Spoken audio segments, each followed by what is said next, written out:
Pleasure. Wanted to ask you a couple of questions about the auction process. Sure. I think our audience might be interested in how the whole auction process works. So Yep. let me begin with our first question. Are you able to walk us through typical appraisal process? How does it work? Somebody walks into the store, into your office, and they say, "Rob, I've got this. I want to sell it.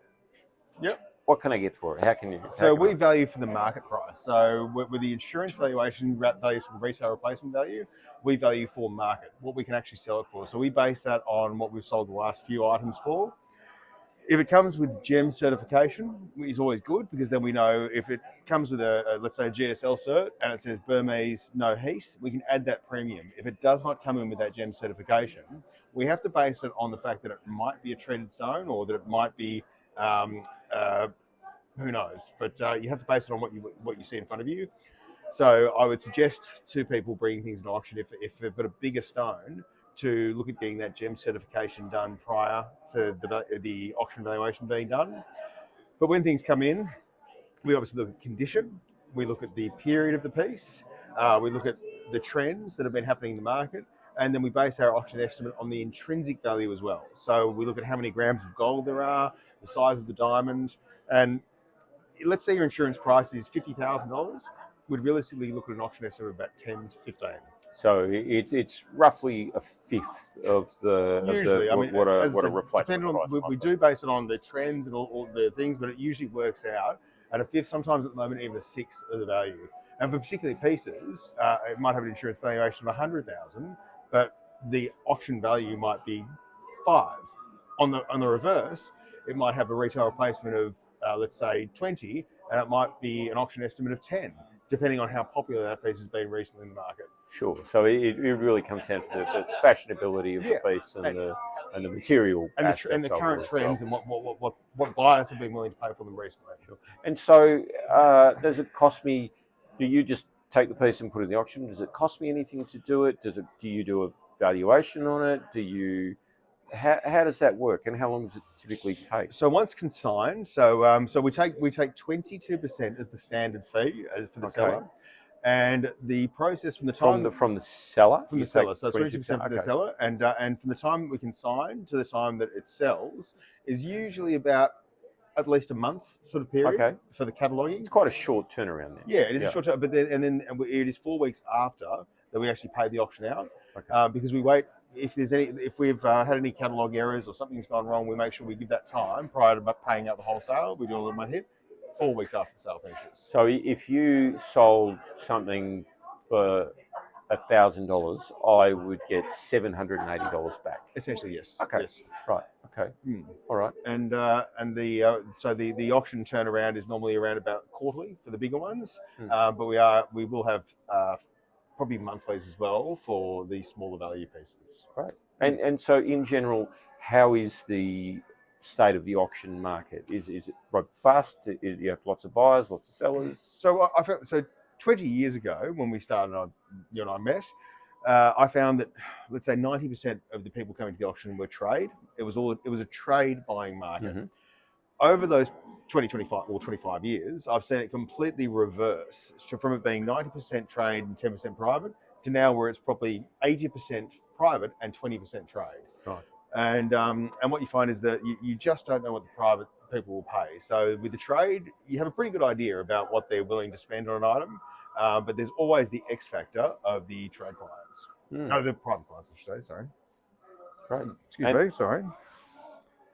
And now with when I was a little boy, which is not very long ago, my mother used to take me to auctions. I remember you and Barbara coming in. I used to go to. I remember when Leonard Joel's was in St Kilda. That's how long ago I was going to the auction rooms, and I remember the hustle and bustle of the auction rooms and lots of people being there. But now, is it still like that, or is it mostly conducted online? Completely changed. We used to have, let's say, 60 to 100 people in the room for the auctions, bidding away. They were literally falling out the door.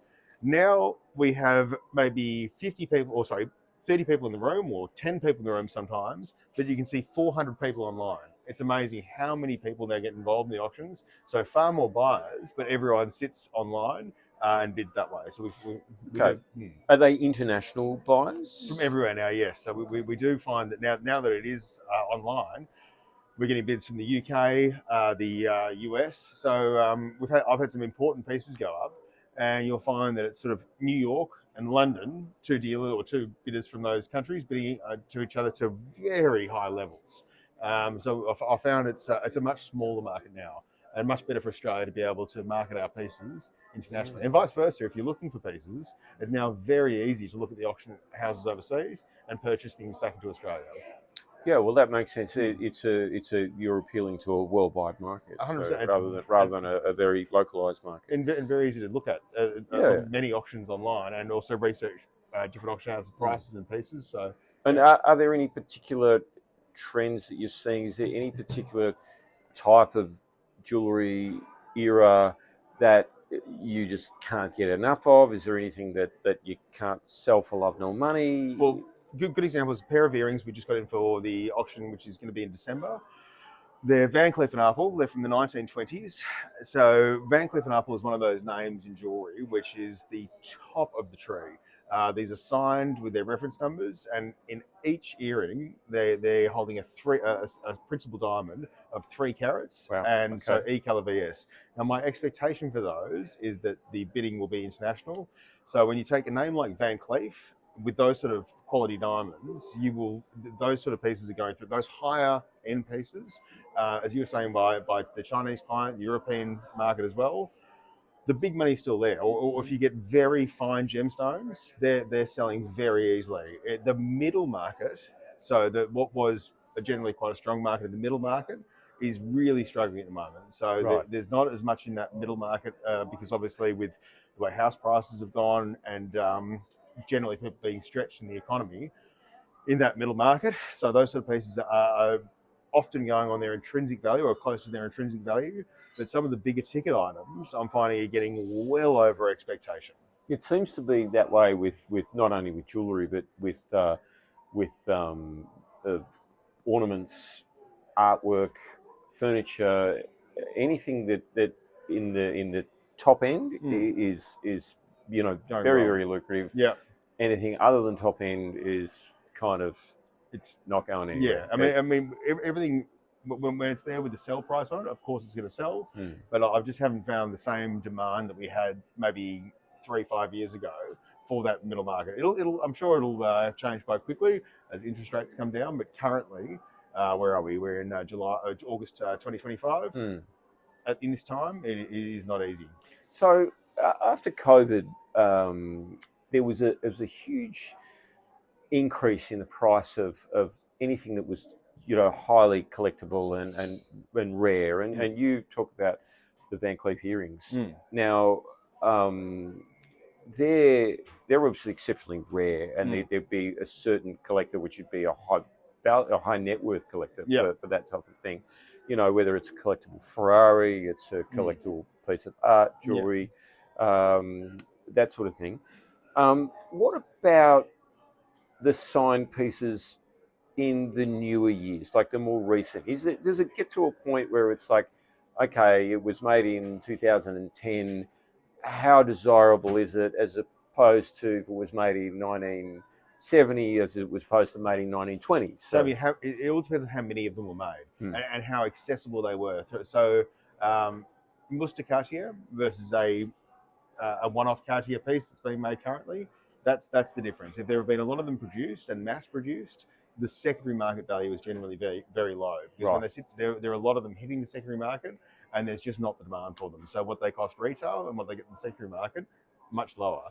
But for those higher end or more collectible pieces, you'll find that they will hold their value or increase in value because of the rarity and desirability of them in the secondary market. Okay, so if I for our viewer audience, if I bought a 1 carat diamond platinum 6-claw solitaire ring at Tiffany, and it cost me $35,000. At an auction level, what would that be? A third. About you'd be probably looking at 10 to 15. So 10 to 15. In that sort of ballpark range, yeah. Okay, so that's kind of about a standard sort of price. I mean, if somebody came into my store and they wanted a 1 carat diamond solitaire ring, of a similar sort of quality, they would probably be in that $10,000 to $15,000 ballpark to purchase something like that. So, but if it's not Tiffany in the current market for the auction side of things, I've got 1.7 and 2 carat diamonds. I've got a 2 carat EVS in the next auction, which is an emerald cut with half carats on the shoulders, and that's in for 10,000. Because it's not 10. signed. It's, yeah. And again, I've got another 1.7 E-color VS in, and that's also in for 10. Yeah. So against the retail price, because diamond prices have come back due to the synthetic market, we've had to price things in the auction world to generate the interest. So we're pricing stones that I would have normally put, let's say, 15 on at a probably at a much lower premium, just to generate the interest, because that's what they're going for currently. Yeah, I on that sort of retailing front, which is where I am. I haven't purchased a single diamond probably over 50 points for perhaps for the best part of 2 to 3 years. Yeah. So just to show you how little demand there is from mine, I've bought pairs and I've bought sets. Yeah. Pairs in fancy shapes like emeralds and pear shapes, and cushions and rounds as well for stud earrings. But the market for engagement ring stones per se in that sort of half carat to 2 carat range is virtually non-existent. Yeah. It's I mean, I've got a client who's come in. She's got a 1.5 carat princess cut diamond, and it's sub $4,000. And it's it's an F color BS stone. And it's just like princess cuts now. You cannot give them away for love of money. It's the current. It's the market. Yeah, it is. Are you finding the coloured stones though more those buyers are going towards coloured stones?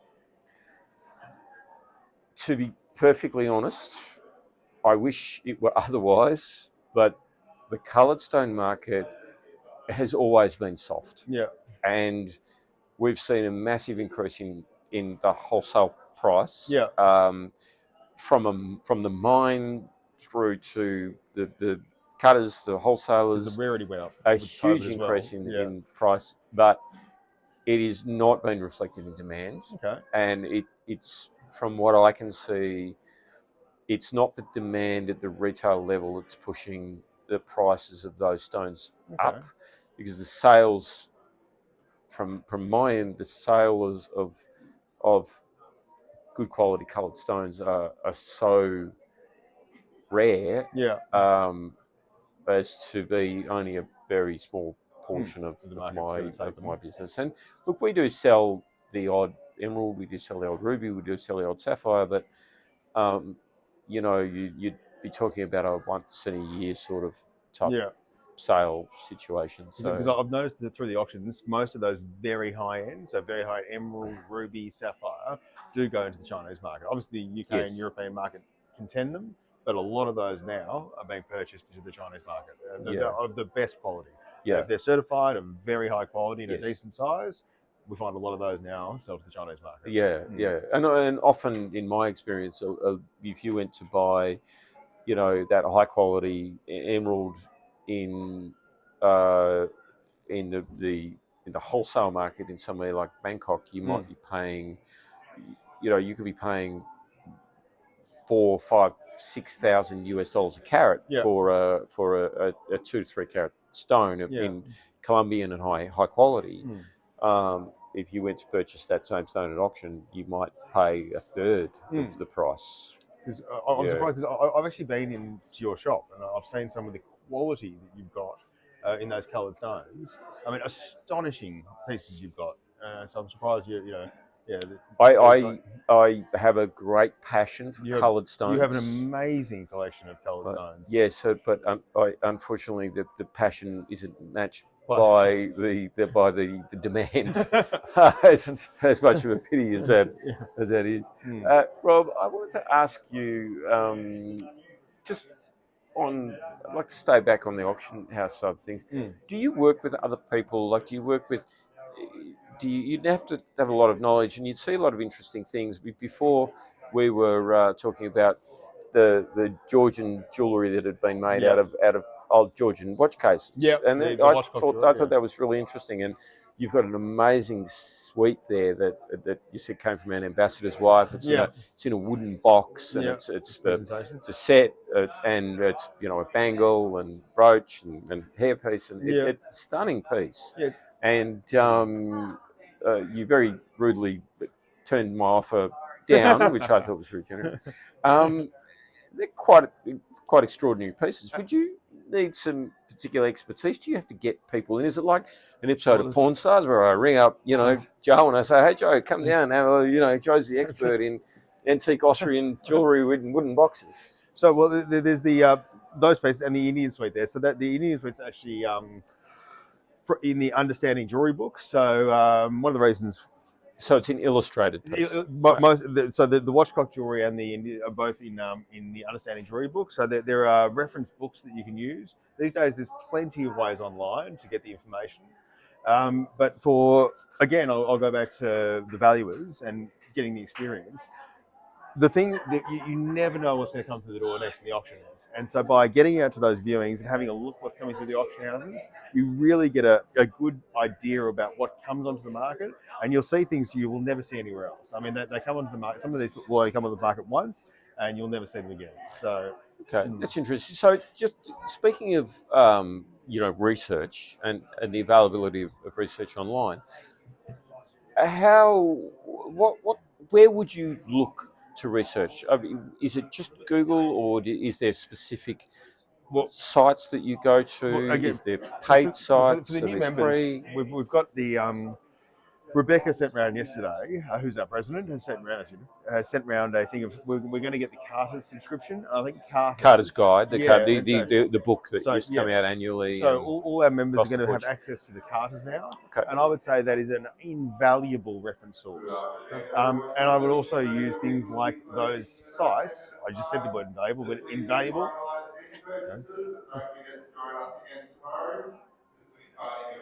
So the party's ending. So we're currently at the Antique Fair in Caulfield. It's August 2025, and Leigh Brimley, Autumn Gallery, is having a chat to me about the auction industry. We're both almost antique. We are antique in this game, but look.